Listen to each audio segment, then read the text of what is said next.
Class 3-4 এই class থেকে একটা স্টুডেন্ট বেঁচে ফিরে না, একটা স্টুডেন্ট। 57টা লাশ দেখছি, 30 জন কিভাবে মারা যায়।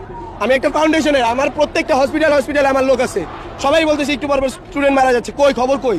কি শুনলেন তো? উত্তরা ডিয়াবাড়ি মাইনিস্টর কলেজের যে বিমান দুর্ঘটনা, সেখানেও লাশ নিয়ে তারা রাজনৈতিক বা দুর্নীতি করতেছে। আফসোস ছাড়া আর কিছু নাই। যারা নিহত হয়েছে আল্লাহ তাআলা পাক তাদেরকে জান্নাতবাসী করুক, যারা আহত হয়েছে আল্লাহ পাক তাদেরকে সুস্থ করে তুলুক। বিমান দুর্ঘটনায় সেখানে অনেকেই কিন্তু নিখোঁজ রয়েছে, আর সেখান থেকে তারা নিউজ দিতেছে, মানে মিথ্যা নিউজ। তো সেখান থেকে ছাত্রছাত্রীরা তাদের দুর্নীতি এবং লাশ গুমের যে একটা ব্যবস্থা চলতেছে, ছাত্রছাত্রীরা বলতেছে। তাহলে চলেন আপনাদের সাথে নিয়ে আমি ভিডিওটি দেখি। 3-4 এই ক্লাস থেকে একটা স্টুডেন্ট বেঁচে ফিরে না, একটা স্টুডেন্ট। 57টা লাশ দেখছি, 30 জন কিভাবে মারা যায়। ওই দেখেন, আমি একটা ফাউন্ডেশনের, আমার প্রত্যেকটা হসপিটালে আমার লোক আছে, সবাই বলতেছে একটু পর স্টুডেন্ট মারা যাচ্ছে, কই খবর কই? এখন কথা হচ্ছে ভাইয়া, যখন উদ্ধার কাজ আমরা করি আমাদের নিজের হাতে আমরা বের করছি শত শত, ঠিক আছে, যেটা হচ্ছে আমাদের ভাই বোনই, আমাদের আত্মীয় স্বজন। এখানে আমরা এখনো শতাধিক লাশ খুঁজে পাচ্ছি না। আমাদের যখন বলছে ঢাকা মেডিকেল যাওয়ার জন্য লাশের জন্য, সেখানে একটা লাশের ইনফরমেশন ওরা আমরা দিতে পারছে, সেটা হচ্ছে চোরাদের লাশ দিতে পারছে। চোরাদের লাশ ব্যক্তিগত ছাড়া এমন কোনো লাশ আমাদের তারা দিতে পারে নাই। এবং যমুনা টিভি যে নিউজ করে দিচ্ছে সম্পূর্ণ ভুয়া নিউজ দিচ্ছে। আমাদের এলাকায় মারা গেছে 10 জন ছেলে এই পিসের সাইডে, তাহলে আরো বাকিগুলো আছে, ওইগুলো লাশ কোথায় দেখাই। এই যে একজন আছে, এই যে একজন, এই যে একজন, এই যে একজন, ওরা স্পট ডেট আমাদের এলাকার এই যে 5 জন লাশগুলো গেল কোথায়? এবং পরে কালকে থেকে আমরা খুঁজে পাচ্ছি না এখন পর্যন্ত। তাহলে এই ইনস্ট্যান্টে আপনারা 6 জন দেখাতে পারছে, তাহলে বুঝে নেন কত শতাধিক ছেলে বাচ্চা মাসুম শিশু বাচ্চা মারা গেছে। তারা সম্পূর্ণ আমাদের ভুল ইনফরমেশন দিচ্ছে। এবং যারা মিডিয়া সময় আপনার যমুনা টিভি, তারা সম্পূর্ণ ভুয়া নিউজ দিয়ে পুরো ইচ্ছা আছে। যমুনা টিভি যে একটা দালাল, এতে বোঝা যায়।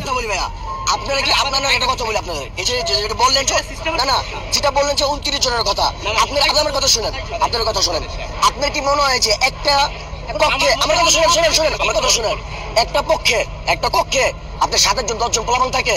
আপনার এটা মনে হয়? না না, ডাইরেক্ট প্রমাণে দেখালাম কমসে কম তো 20-30 জন 50 জন হইব। আরো শতাধিক বাচ্চা এখনো নিখোঁজ, যারা আমরা কালকে সারা ঢাকা মেডিকেল থেকে সব মেডিকেল খুঁজছি, কিন্তু পাইনি এই লাশগুলা। তো এই লাশগুলো গেল কোথায়? রাতের 1টার সময়, যেখানে 6টার সময় উদ্ধার কাজ সমাপ্তি করে দিছে, সেখানে রাত্রে 1টার পর কেন অ্যাম্বুলেন্স ঢুকবে? এটা মনে হয় শাপলা চত্বরের হেফাজতে ইসলামের আন্দোলনের যে কাজ হয়েছিল, এই কাজটা হইতেছে। যারা ক্লাস করতেছিল ওরা ওইভাবেই বসে আছে, তাদের বডি পুরো পুড়ে গেছে। ওইখানে কয়জন ছিল আপনাদের? আমাদের এক একটা সেকশনে 40 জন 50 জন করে স্টুডেন্ট, মানে রুম কয়টা হিসাব করেন। কিভাবে একজন বলে যে 27 জন মারা গেছে? একটা ধরেন একটা ক্লাসই হয়েছে, ওখানে 50 জন স্টুডেন্ট, কই? ক্লাস 3-4 এই ক্লাস থেকে একটা স্টুডেন্ট বেঁচে ফিরে না, একটা ক্লাসে অ্যাটলিস্ট 30টা স্টুডেন্ট তো থাকবে, তো দুইটা ক্লাস মিলাতে অ্যাটলিস্ট 50টা, তাহলে কিভাবে আপনারা 30 জনের হিসাব করেন?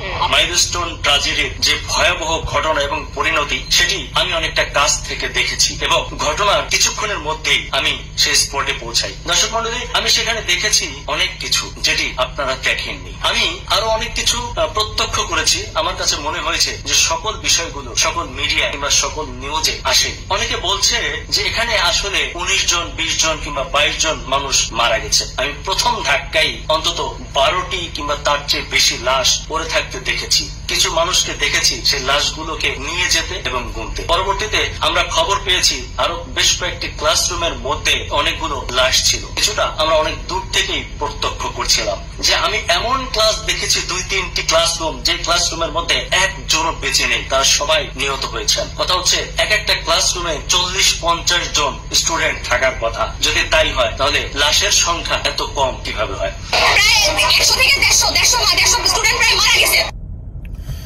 ইনশাল্লাহ সবাই ভিডিওটি শেয়ার দিবেন। আর যাদের পরিবার বা যাদের ছাত্রছাত্রী নিখোঁজ, ইনশাল্লাহ তাদেরকে খুঁজে বের করার দায়িত্ব সরকারের। ভিডিওটি অবশ্যই সবাই শেয়ার দিবেন, কারণ যার বাচ্চা, যার সন্তান গেছে, তাদেরকে আমরা ফিরে দিতে পারবো না। আপাতত তাদের যেই সন্তানগুলো নিখোঁজ হয়েছে তাদেরকে উদ্ধার করার ব্যবস্থা ইনশাল্লাহ আমরা সকলেই মিলে করে দিব। তো তাদেরকে সান্ত্বনা দেওয়ার কিছু নেই, কারণ যে বাচ্চাগুলো সকালে তাদের মা বাবাকে বলে গিয়েছিল এসে খাবার খাবে বা লেখাপড়া করে ফিরে আসবে, কিন্তু আর ফিরে আসেনি। তো সেই সকল বাচ্চাদেরকে আল্লাহ তাআলা পাক জান্নাতবাসী করুক এবং যারা আহত আছে তাদেরকে সুস্থ করে দিক। আমিন সুম্মা আমিন।